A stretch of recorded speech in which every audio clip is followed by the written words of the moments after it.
नमस्कार। नमस्कार, आप सभी लोग का स्वागत है प्रिसा आईएएस के ऑनलाइन एंड ऑफलाइन क्लासेस में। तो जैसा कि अभी तक जो भी हम पढ़ रहे थे, हमारा जनरल साइंस की क्लासेस चालू हो चुकी हैं, वो अपने क्रमबद्ध शेड्यूल में चल रही है, एनसीईआरटी चल रही है अपने क्रम में, और साथ ही साथ बाकी जो जीएस का complete batch already on going है ऐप पे। तो आप लोग ऐप डाउनलोड कर लीजिए ताकि आपकी क्लासेस और ज़्यादा ना मिस हो और आप उसको यूटिलाइज कर सके और दिए गए समय पे, जो निर्धारित समय है, उस पर आपका बैच कंप्लीट हो जाए। जैसा कि आपसे प्रॉमिस भी किया गया था कि मॉडल कोर्सेज भी हम लाएंगे। अभी आज का जो मेरा मकसद है वो आपको ये बस बताना है कि जो ये सीसेट की बहुत ज़्यादा हाव भाव चल रही है, शोर शराबा चल रहा है, सीसेट सीसेट सीसेट, इसकी आप कह लीजिए जो मेरी आज की क्लास है इसको आप एज अ वेबिनार ले लीजिए, गाइडेंस क्लासरूम ले लीजिए, टिप्स क्लासरूम ले लीजिए, जो आपको समझ आए वो आप आज मेरी क्लास को आप ले सकते हैं।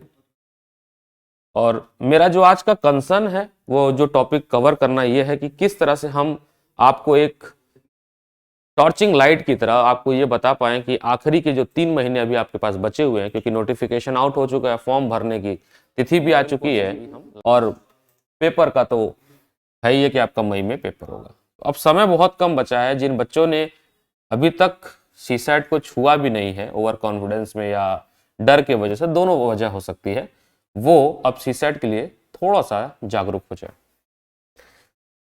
बात करें कि किन किन बच्चों के लिए मैंने आज की ये वेबिनार या जो आज की क्लास है, गाइडेंस क्लास है, उसको मैंने असाइन किया है। आप देख सकते हैं मेरे पीछे पोस्टर लगा हुआ है, सीसेट फॉर यूपीएससी। तो आज का जो मतलब हम इसको 60 क्लासेस में कवर करेंगे। ठीक है, चलिए मैं इसको इस क्लास को लिया जाएगा मेरे द्वारा, और टीम है हमारी, और क्लास को डिज़ाइन किया गया है सीएल सर द्वारा, जो कि करंट आईएएस ऑफिसर हैं। आपको पता है ये संस्था आईएएस ऑफिसर द्वारा चलाई जाती है, तो जो पूरा कोर्स है वो आईएएस ऑफिसर द्वारा ही डिज़ाइन किया गया है। डिलीवर जो है वो मैं और मेरी एक टीम है जो कि सीसेट के लिए करेगी। मैं अपने बारे में बता दूं, मेरा नाम इंजीनियर अनुज सर है। मैंने अपनी पढ़ाई आईआईटी मद्रास से की है। इंजीनियरिंग बैकग्राउंड, कंप्यूटर साइंस में मेरा इंजीनियरिंग बैकग्राउंड है, जिसके वजह से मेरी मैथमेटिक्स और रीजनिंग काफ़ी अच्छी है।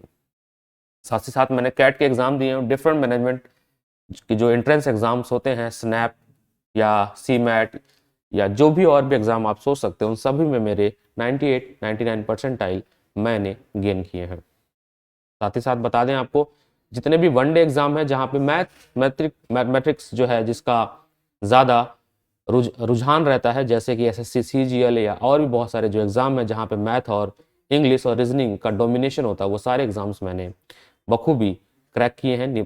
ठीक है, फाइनल राउंड तक मैं उसको नहीं दिया हूँ क्योंकि मुझे हैज़ सच उस सेवाओं में जाने का उतना रुचि नहीं था। वो सारी सेवाएं बहुत ही अच्छी हैं। एक बहुत अभी मेरे दिमाग में आया, एक फेमस टीचर, उनका कथन है कि नौकरियां तो बस एक ही है, नौकरी तो बस एक ही है आईएएस, बाकी तो नौकरियां हैं। सभी नौकरी अच्छी है, सभी में आप अपने जीवन का महत्वपूर्ण योगदान दे सकते हैं, बट मेरा लक्ष्य आईएएस था। अभी जो मैं आपको पढ़ा भी रहा हूँ तो मेरा फोकस भी उसी रिलेटेड है कि आपको किस तरह से इस यूपीएससी की जो सिविल सर्विसेज है उनके सीसेट का जो पेपर है,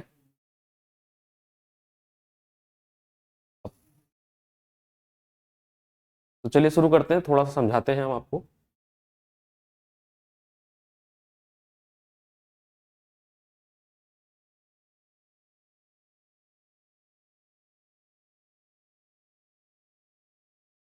तो आज हमें किन किन मुद्दों पे बात करना है, तो मुद्दा हमारा यह है कि जो सीसेट एग्जाम है, सीसेट जो है उसके लिए कितना टाइम आपको देना चाहिए, कितना टाइम रिक्वायर्ड है।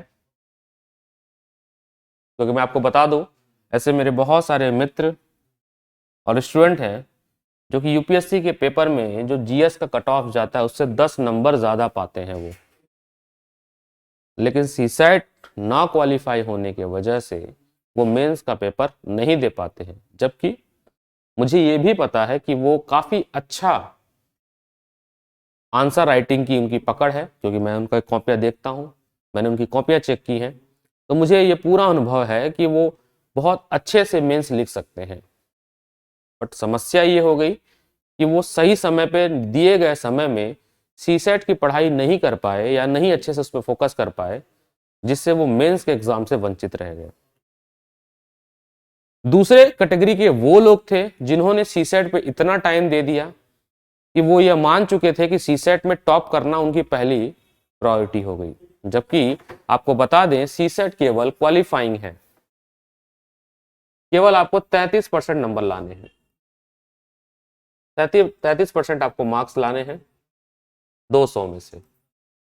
आपको टॉप नहीं करना है, 66 प्लस यानी 67 मार्क्स अगर आप ले आते हैं तो आप सीसेट के पेपर में उत्तीर्ण हो चुके हैं और आपको इससे ज्यादा लाने की कोई जरूरत नहीं है। समस्या उन बच्चों के साथ आती है, खासकर वो बच्चे जो मैथमेटिकल बैकग्राउंड से हैं या इंजीनियरिंग बैकग्राउंड से हैं, वो कहीं ना कहीं इस बात को ये मान बैठते हैं कि ये कैट का पेपर है, ये मैनेजमेंट का पेपर है, किसी एप्टीट्यूड का पेपर है। यहाँ पे बस आपके सिंपल बौद्धिक का चेक, विकास का नॉर्मल चेकअप होना चाहता है, जिससे कि ये पता चल सके कि आप देश को जो प्रशासनिक अफसर मिलने वाले हैं, जो आईएएस ऑफिसर मिलने वाले हैं, क्या उनके अंदर एनालिटिकल एबिलिटी या मेंटल एबिलिटी इतनी तो है कि वो कैलकुलेटिव डिसीजन ले सकते हैं कि नहीं ले सकते। बाकी इसका और कोई मतलब नहीं है प्रशासन द्वारा या यूपीएससी द्वारा इस पेपर को इंट्रोड्यूस करने के लिए।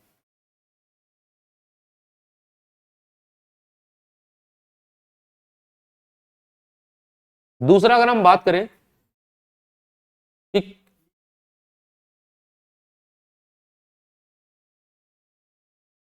कौन कौन से चैप्टर हमें पढ़ने हैं, या हम सिलेबस की बात करें, सब्जेक्ट कह लें, हमें सब्जेक्ट क्या क्या पढ़ना है और दिए गए समय में भी हमें पढ़ना है।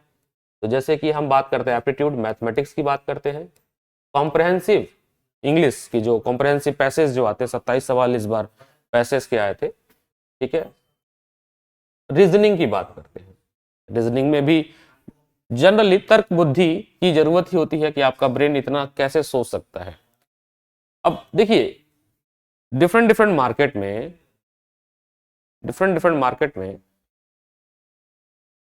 बहुत ज्यादा इसको हाइप करके रीजनिंग लगते हैं पढ़ाने की, वो पूरा कैट का पैटर्न पढ़ाने लगते हैं। देखिए आपके पास समय हो, 10 महीने का समय हो तो आप पढ़िए, बट विश्वास मानिए as a mentor as a guide मैं आपको नहीं कहूंगा कि आप कैट के सिलेबस पे जाइए या कैट का कैरिकुलम आप फॉलो करिए। वो मात्र उस सिलेबस को पढ़ने से, उस कैरिकुलम को पढ़ने से आपका समय व्यर्थ होगा, उससे ज्यादा कुछ नहीं होगा। आपको मैं बता दूं मैथमेटिक्स में भी, एप्टीट्यूड में भी आपको सारे चैप्टर नहीं पढ़ने होते हैं। एप्टीट्यूड में भी आपको सारे चैप्टर नहीं पढ़ने होते हैं, क्योंकि हमने कोर्स ही ऐसा डिजाइन किया गया है। जो हमारा ड्यूरेशन है कोर्स का, जो कि सीसेट कोर्स प्रीसा आईएएस द्वारा दिया जा रहा है, प्रीसा आईएएस द्वारा जो कोर्स आपको दिया जा रहा है, इसको 60 क्लासेस में कंप्लीट किया जाएगा।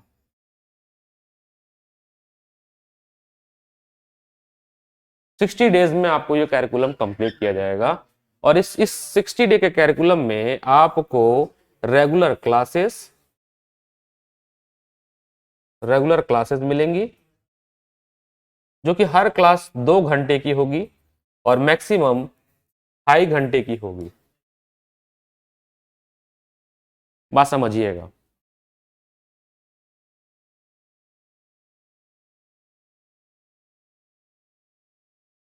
साठ क्लास आपको दी जाएंगी और हर प्रत्येक क्लास 2 घंटे से लेके 2.5 घंटे की होगी। इसमें यूनिक क्या होने वाला है, ये थ्योरी क्लास होने के बाद आपको डेली 1 घंटे की प्रैक्टिस क्लास भी दी जाएगी। ये जो प्रैक्टिस क्लास आपको दी जाएगी, इसका जो डाउट होगा आपको सेम डे उसी दिन रिजॉल्व कर दिया जाएगा। इससे फायदा ये होगा कि आप अपने दिमाग में कोई भी डाउट अपने घर नहीं ले जाएंगे, सेम डे रिजॉल्व होगा आपका डाउट, सेम डे। इससे ये हुआ एग्जाम्पल के तौर पे मान लीजिए मैथमेटिक्स में आपको एलसीएम और एचसीएफ का चैप्टर पढ़ाया गया। एग्जाम्पल के तौर पे आज थोड़ी सी एनर्जी हमारी लो रहेगी, तो जितने भी एस्पिरेंट लोग हैं इसको कोऑपरेट करिएगा। और आप अगर आपको ऐसा लग रहा हो कि मैं स्लो स्लो पढ़ा रहा हूं तो आप 2.0 स्पीड करके या 1.5 में आप देख लीजिएगा। ऐप पे ये व्यवस्था दी गई है। हमारे ऐप में ऐसी व्यवस्था भी दी गई है कि आप बहुत ज़्यादा अगर आपको नींद आ रही है या कम समय में सुनना भी चाहते हैं तो 4.0 का भी स्पीड है। मैं तो ऐसे कहूँगा कि आप ना सुने, क्योंकि आपका दिमाग उतना ज़्यादा सिंक नहीं कर पाएगा। फिर भी आपका मन हो तो आप कर सकते हैं। एग्जाम्पल के तौर पे मान लीजिए अगर एलसीएम और एचसीएफ का चैप्टर आपको पढ़ाया जा रहा है, उसके लेक्चर आपको दिए गए, आपको हैंडआउट दिया जाएगा। वो जो हैंडआउट आपको दिया जाएगा हर क्लास में, इस हैंडआउट में आपको सीसैट के अब तक के आए हुए सभी प्रीवियस ईयर क्वेश्चन इंक्लूडेड होंगे और साथ ही साथ कुछ प्रैक्टिस क्वेश्चन भी होंगे। ये सारे जो प्रैक्टिस क्वेश्चन है इनको बनाया मेरे द्वारा जाएगा, क्योंकि मेरा जो टारगेट है या जो मेरा अनुभव है, ठीक है, आईआईटी से पढ़ने का, वो यही है कि मेरा मैथमेटिक्स काफ़ी अच्छा है। ठीक है, आईआईटी मद्रास से मैंने अपनी पढ़ाई की है कंप्यूटर साइंस में। ये मैंने 2-3 बार इसलिए इस लेक्चर में बोल दिया कि कम से कम आपको ये अनुभव हो या ये संतुष्टि हो जाए, क्योंकि संतुष्टि बहुत ज़रूरी है कि जो पढ़ाने वाला यहाँ पे अध्यापक है उसकी क्या पृष्ठभूमि है या क्या उसकी पकड़ है, ताकि आप ट्रस्ट कर सकें उस चीज को। ओके, उसके बाद जब ये सारा कैरिकुलम खत्म हो जाएगा आपको, तो आपको 10 फुल लेंथ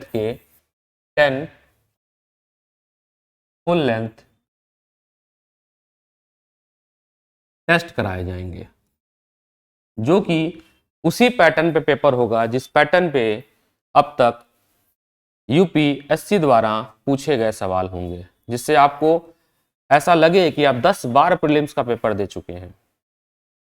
ना आपके अंदर कोई घबराहट रह जाएगी सीसैट के पेपर को सॉल्व करने की।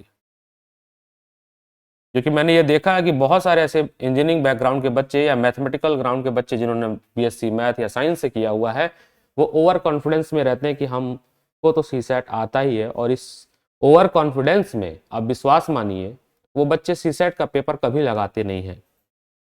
जबकि कहा जाता है कि कम से कम आप लोग जब से सीसैट इंट्रोड्यूस किया गया है, कम से कम 2015 ऑनवर्ड का सवाल तो लगा ही लीजिए। कम से कम 14 में इसको किया गया था, कि ये 11 में इंट्रोड्यूस किया गया था 2011 में, 2014 में इसको क्वालिफाइंग नेचर कर दिया गया था सरकार द्वारा। इसमें बहुत शोर शराबा हुआ था, क्योंकि ऐसा होता था कि कैट वाले बच्चे जो है सीसैट में अच्छा स्कोर कर गए थे, तो मेरिट में थोड़ी दिक्कत हो रही थी, मेरिट जो है ट्रांसपेरेंसी नहीं बन पा रही थी, वो स्केलिंग की प्रॉब्लम हो रही थी। तो 10 फुल लेंथ टेस्ट दिया जाएगा। ये पूरा का पूरा टेस्ट जो है ये यूपीएससी के पैटर्न पे ही आधारित होगा, और ये पूरा का पूरा टेस्ट जो है हमारे जो डायरेक्टर सर हैं, जो आपके फैकल्टी हैं, सीएल सर द्वारा ही ये सारे टेस्ट आपको प्रोवाइड होंगे, सीएल सर द्वारा।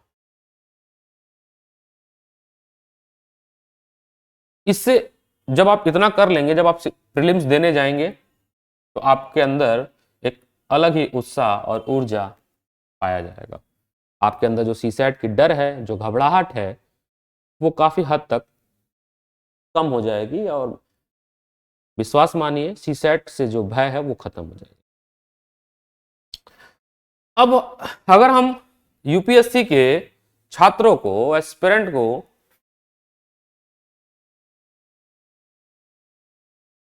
अलग अलग ग्रुप में डिवाइड करेंगे, किन के लिए या किस बच्चे को कितना सीसैट पढ़ना चाहिए।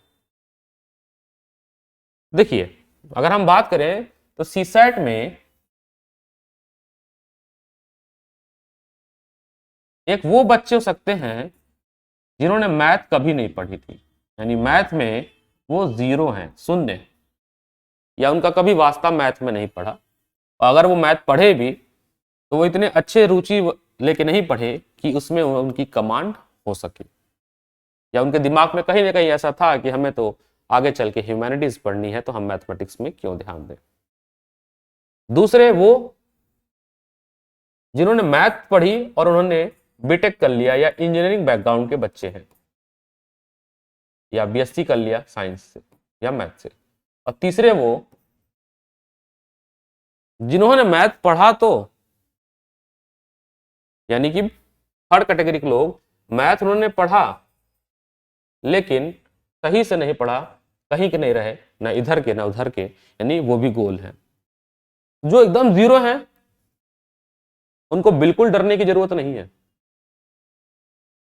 और जिन्होंने पढ़ा या जिन्होंने बीटेक कर लिया है उनको ओवर कॉन्फिडेंस होने की जरूरत नहीं है।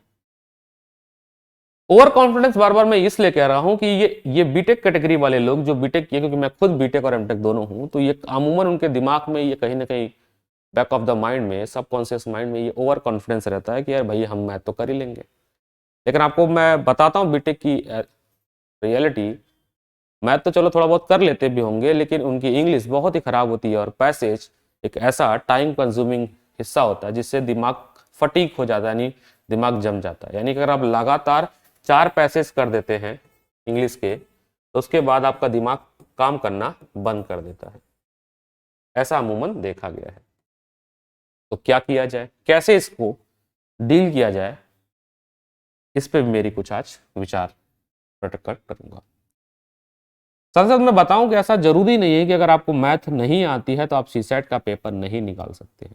मैंने आपसे क्या कहा, क्वालिफाइंग है, आपको पैसेज में ही 27 सवाल आपको मिलेंगे। पैसेज और लॉजिकल रीजनिंग, अगर इन दोनों को भी आप कैलकुलेटिव विदाउट नेगेटिव मार्किंग या कम नेगेटिव मार्किंग के साथ पढ़ेंगे तो भी आप सीसेट का पेपर क्वालिफाई कर लेंगे। तो क्या अप्रोच होनी चाहिए, कैसे करा जाए? तो मैं जो हैज़ अपने सभी एस्पिरेंट जिनको मैं लास्ट ईयर, मेरे पास 1200 बच्चे ऑनलाइन जुड़े थे जो इस बार इंटरव्यू दे रहे हैं, काफ़ी बच्चे इंटरव्यू दे रहे हैं, उनको जो हमारा जो मेंटरशिप गाइडेंस प्रोग्राम चली थी, हमारी पूरी एक टीम है, मेंटरशिप गाइडेंस प्रोग्राम की टीम है, तो हमने यही उनको बोला कि आप स्विच करते रहें सेक्शन में, जिससे आपका जो दिमाग है, जो ब्रेन है, वो जम ना जाए, वहां पे फ्रीज ना हो जाए। यानी आप पहले एक पैसेज सॉल्व करिए, फिर आप मैथ लगाइए, फिर लॉजिकल रीजनिंग पे जाइए, ऐसे स्विच करते रहिए 2-2 सवाल करके।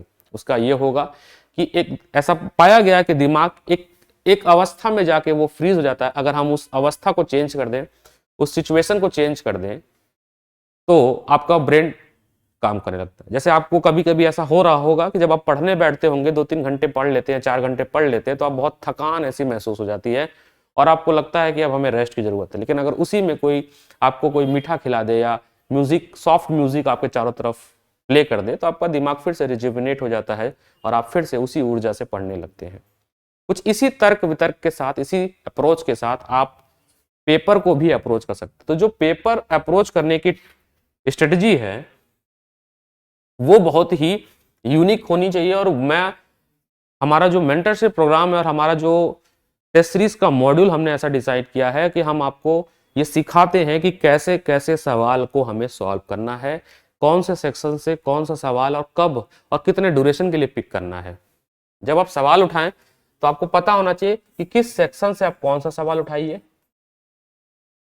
दूसरा, कितना टाइम आपको देना है, ड्यूरेशन उस सवाल के लिए। कैसे आप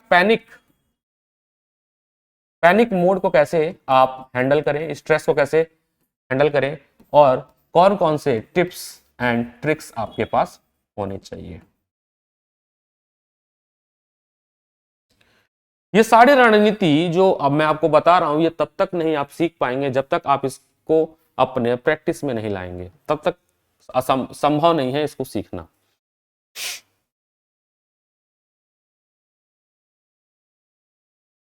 थोड़ा ब्रेकडाउन करते हैं सिलेबस का लिटिल बिट, बहुत ज़्यादा डिटेल ना हो जाए ये वीडियो कि आप फिर देखना बंद कर दें। तो हम ब्रेक लेंगे और इसके सेकंड पार्ट जो लाएंगे, जिसमें आप बने रहिएगा सेकंड पार्ट के लिए। सेकंड पार्ट में आपको मैं डिटेल टॉपिक, कितना टाइम आपको देना चाहिए, कितने क्वेश्चंस भी लगाना चाहिए, भी मैं बता दूंगा कि उस चैप्टर पर कितने क्वेश्चंस लगाने, उसके लिए पार्ट 2 का वेट करिएगा। तब तक अपना ख्याल रखिएगा और प्रीसा के ऐप को डाउनलोड कर लीजिएगा। और आप सभी लोगों से अनुरोध है कि इस मुहिम को ज़्यादा से ज़्यादा लोगों को तक पहुंचाइए, ताकि हम आपके लिए बेहतर कंटेंट, बेहतर ऊर्जा के साथ आपको प्रस्तुत कर पाए। तब तक ख्याल रखिएगा, मिलते हैं कुछ ब्रेक के बाद। धन्यवाद।